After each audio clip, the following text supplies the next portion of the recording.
네, 아이를 낳은 임산부들에게 산후조리는 꼭 필요하지만 전남에선 사설 산후조리원조차 부족해서 원정 출산이라는 말까지 나오고 있는데요. 이 가운데 전남 영광군에 공공산후조리원 9호점이 들었습니다.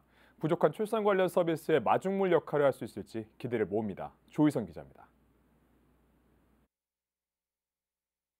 지난해 기준 전남의 합계 출산율은 0.97명, 전국 출산율인 0.78명보다 높을 뿐 아니라 전국 도 단위 가운데 최고 수준입니다.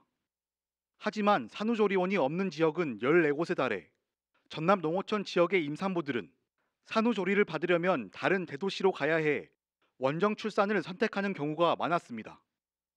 이에 전남도는 지난 2015년 첫 번째 공공산후조리원의 문을 연 이후 지금까지 조리원의 수를 5곳으로 늘렸습니다. 하지만 전남 중서북부 지역에 위치한 공공산후조리원은 나주시 한 곳뿐입니다. 이 가운데 전남도는 공공산후조리원 9호점을 전남 영광군에서 운영하기로 결정했습니다. 시단위의 소재는 8개소에 불과합니다. 전국 최하위권 개소수에 해당하며 군 단위는 좀 재정 자립도가 낮아 자체 예산을 통한 산후조리원 운영이 어렵습니다.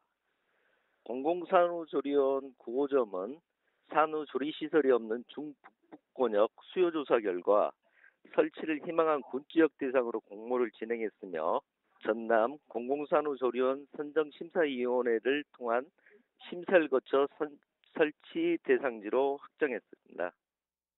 전남 공공산후조리원 9호점은 영광 기역병원 부지에 484제곱미터 면적으로 지하 1층, 지상 3층 규모의 새 건물에서 운영되며 장비와 산모실도 35종 123개가 설치될 계획입니다.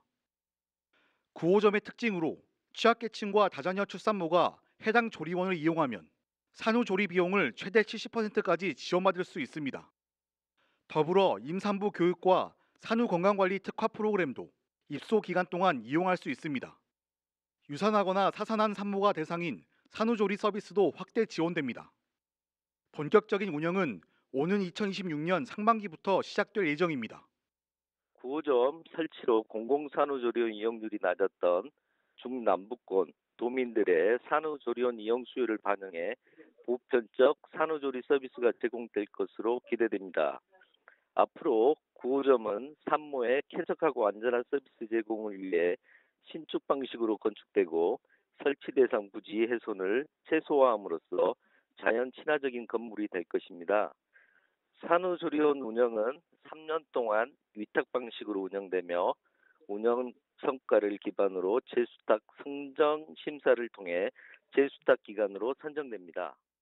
전남 공공산후조리원 9호점 개원으로 전남 지역 어떤 곳에서 출발해도 1시간 안으로 조리원에 도착할 수 있게 됐습니다.